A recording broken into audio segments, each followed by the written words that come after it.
uNkulunkulu kulonde uphile ubushumele pastor uningi uzofona uma ukuthi ufuna ukufona kusona 5 ntambama Monday to Friday kuphela ungathaphi.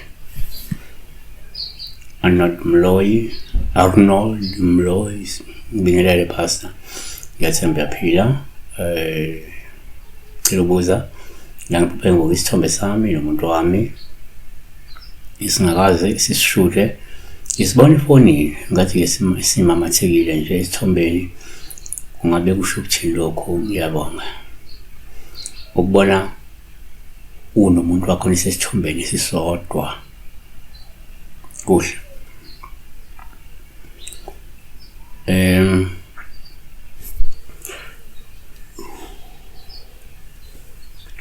Isithombe is a picture, it's a picture, it's an image taken by either a camera or a phone. So you may dream, or you may in a dream see yourself in a same picture with your partner, bush. So one.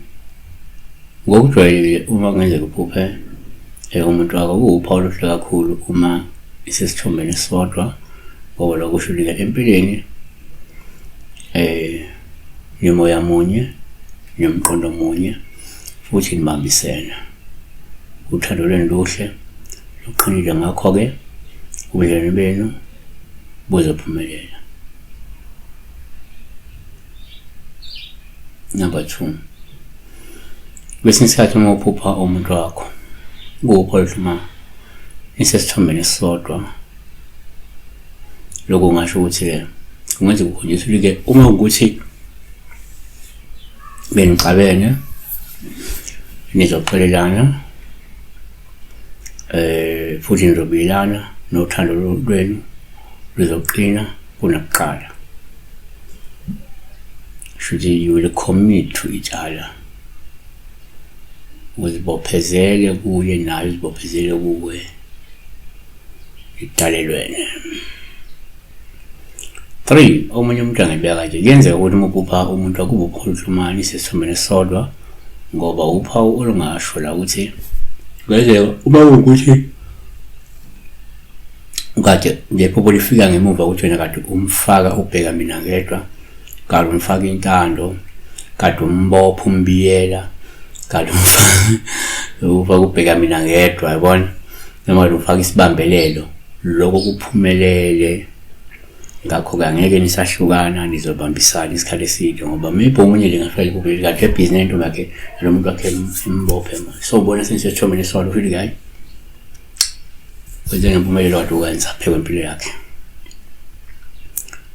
senizihlanganisile mhlawumbe kade noma benihlanganisa nobabili nina nenza into yokuhlanganisa imimoya yenu kusho kwenzeke ngempumelelo lokho ngoba imibili ethi behlanganisa imimoya yenu nihlanganisa so sesithomeni sharp yabona. Number 4 kodwa ke yenza ukuthi uphupha umuntu wakho ubuphawu olungaba oluhle uma nisesithomeni sodwa lokho ngavela ngokukhomba uthando lwenu lizoba nesikhathi esihle sentokomayo nenjabulo. Yibo kwabanye lokho kunakusho ukuthi nakuba nibambisene kahle uthandweni lwenu kodwa ayikho injabulo kunokudumazeka nokudangala uma ukuthi benisheka isithombeni kubona ukuthi niyasheka manisheka nje isithombe lapha isithombe sodwa niyasheka kuhle komunye vele kukhomba uthando luzoba nenjabulo nentokozo kodwa komunye sokhomba ukuthi basothandweni babambisene kodwa kukhona ukungathokoza ukukhona noma ukuzayo. Besibheka ke uphupha usesithombeni sodwa nentombi yakho nendoda yakho neboyfriend yakho negirlfriend yakho. Sabah.